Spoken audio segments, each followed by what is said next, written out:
Alrighty, today I'm going to be showing you how to change the injection lines on a 6.2, 6.5 diesel or DB2 pump with 8 cylinders, pretty much similar setup. Any engine that has this will have 8 cylinders.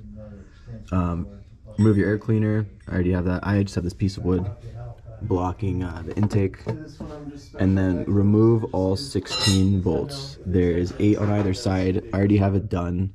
The most difficult ones are going to be this one right here. If you get a pivot socket, you can get it.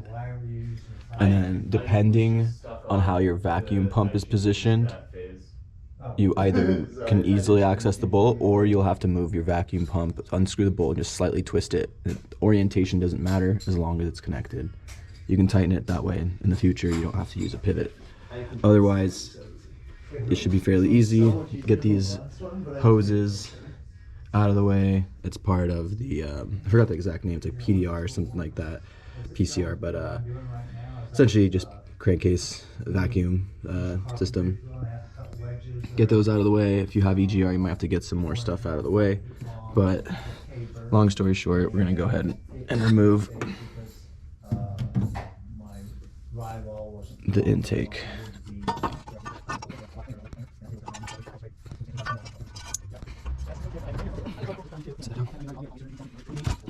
So this is what it's gonna look like now.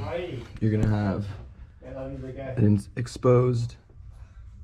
Ideally your intake gaskets are in good shape. If not, get new ones. I just put new ones in. There's some tearing there, but it's not a huge deal, so that'll be fine. These are the fuel lines. You're gonna want a 3/4 inch socket.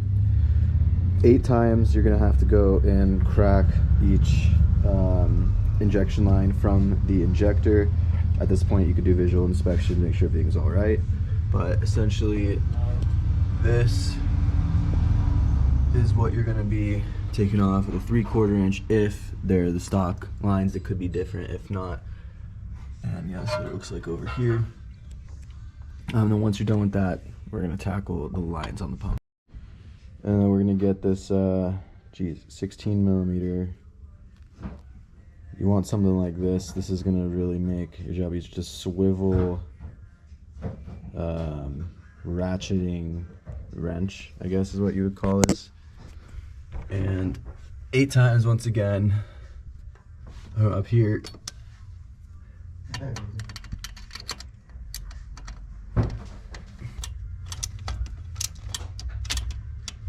Just gotta rotate this all the way around.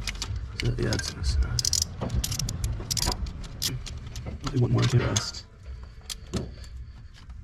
In this case, we can actually just move this line out of the way to get more room. Not sure why I didn't do that earlier. Look at that, boom.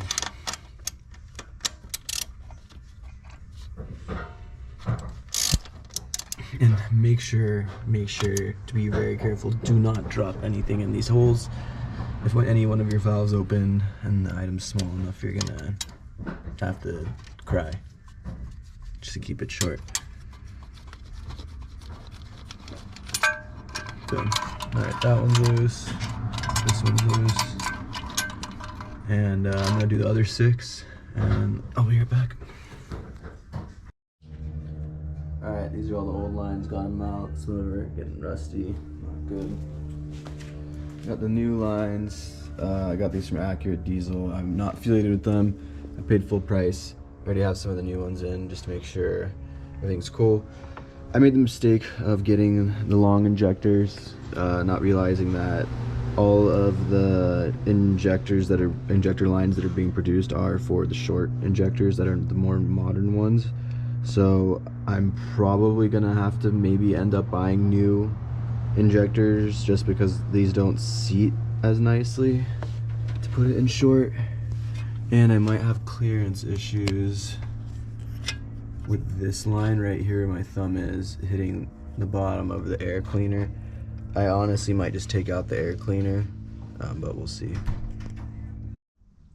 I totally forgot to record this part, but I went ahead and removed all of the injectors The back ones are going to be a little more difficult, and the front ones as well, just because there's stuff in the way. I do suggest buying a custom socket. They sell them online. I'm not affiliated, but I think it's Accurate Diesel. This is where I got this from. Kind of pricey, but it makes your job so much easier. So it's worth it in my opinion, unfortunately. Otherwise, I left one. I caught myself. The lighting is really poor. Sorry, it's nighttime, but I'm gonna get the best shot I can here. There's an injector under here. Got them all out.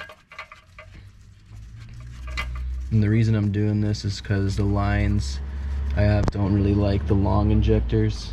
I actually just bought them. And since I used them, I can't return them. So I just had to spend another 300 bucks on a full set. But anyway, there we go. I try to dump some of the oil out. It's in there, not the oil, geez, the diesel. That one was upside down. Yep, okay. Make sure all of the copper ring comes out with it. It's really easy to forget that. So we have all 8 injectors there. I want to do a side by side. Let me fix the light here, but I have all 8 new injectors here. Both of these are new injectors. I just didn't do my research and don't really feel like bending my lines. I did that the first time and it didn't work out, so I'm just biting the bullet here with new lines and new injectors twice in a row. Alright, we got the injectors side by side. I got this end as flush as possible. So as you can see, it's about a ½ inch. It says it's less than a ½ inch, I think, but it honestly looks like it's a little more. Maybe it was measured at like thread point or something, but you can really see the difference. I'm gonna hold on to my original injectors just in case, just, you know, but otherwise the threads and everything match up. And again, I got this set from Accurate Diesel and I'm not affiliated with them. Lighting here. So there's our injector hole.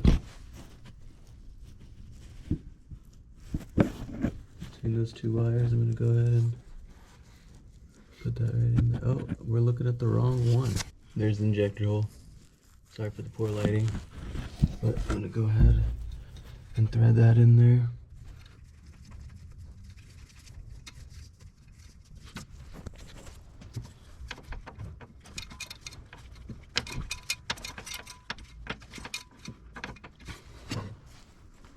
I got one in, I'm gonna put the other 8 in. I'm not gonna bore you guys with that. Alrighty, we got all the new injectors in. I left the rubber boots on them. There's one.